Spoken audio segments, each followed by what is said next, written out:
अन्य व्यवस्था गुड़िक मो बंधु गुड़िक अच्छा लिखा पढ़ा कहवा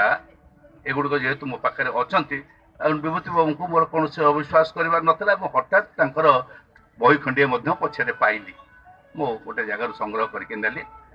एवं 4 दिन तले अपूर्वा को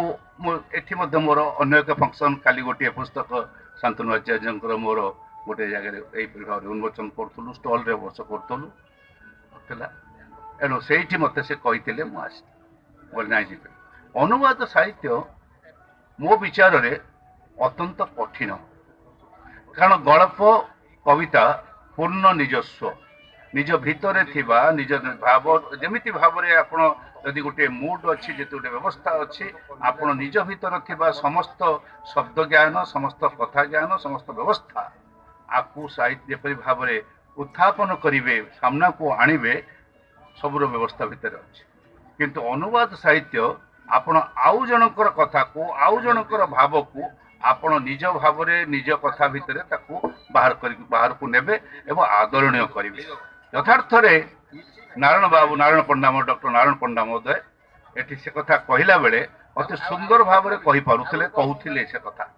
जे से अनुवाद साहित्यर केतक उदाहरण दउथिले मु आपण मान को कहि रखे मु जीवन रे पिला बेलु जेते उपन्यास पढ़ी मु ओडियार समस्त ओडिशार जेते लब्ध प्रतिष्ठित उपन्यासिक पिला बेले तो गोटे फैशन थिला बालीराजा आरंभ कर माने जेते उपन्यास आपण कानुचरण पढ़िबे आमे सेतबेले गोपीनाथंकर उपन्यास पढ़िबा भारी कष्टकर होतला या सत्य गोटे निश को पढ़िबा पई कि ये जानिबा पई कि तांग उपन्यास रे आपण मते लागि गला प्राय 45 मिनिट आ सेतबेले निश उठी न थाए एवं निशर संपर्क रे जानिला बेलकू मते चली गलानी घंटा आधा घंटा 45 मिनिट चली गलानी से जो गोपीनाथंकर विश्लेषण केवल निश उपरे एवं तांकर समस्त भाषा जिते क्लिष्ट हो पछे किंतु जदि टिके प्राप्त वयस्क होइतिबो बा जदि पढ़िबार व्यवस्था ए भितर थिबो एवं शिक्षागत योग्यता आउ टिके ऊपर को उठितिबो ताहले आहुरी मध्य तुमको चमत्कारटा देइथे मु जेते उपन्यास शेष भाग रे सुरेंद्र बाबूंकर विभूति पट्टनायक उपन्यास तो आपण माने समस्त जानिछंती से समय युवक माने कम बयसर झियो माने ताकू पढ़िबा पई बड़ आग्रह से समय गोटे समय थिला केतक उपन्यास कालजयी से मामू हो आपणकर जेते आंकर उपन्यास कानुचरणकर बा लक्ष्मीकांत जार सब से उपन्यास थिला अनेक उपन्यास कालजयी थिला ताको पाठ करुले समस्ते से रही आज पर्यंत आउ केतक उपन्यास क्षणस्थायी कहवा उचित हम ना मन करी ना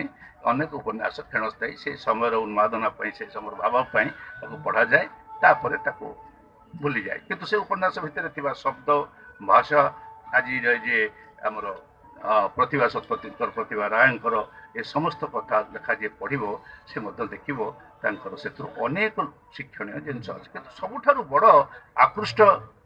मो जीवन रे मते करितला मु आपन खाली गोटे पदरे कहबी से अनुवाद साहित्य से जहाँ कहले उदयनाथ षडंगी उदयनाथ षडंगी सहित आमर संपर्क खूब भाव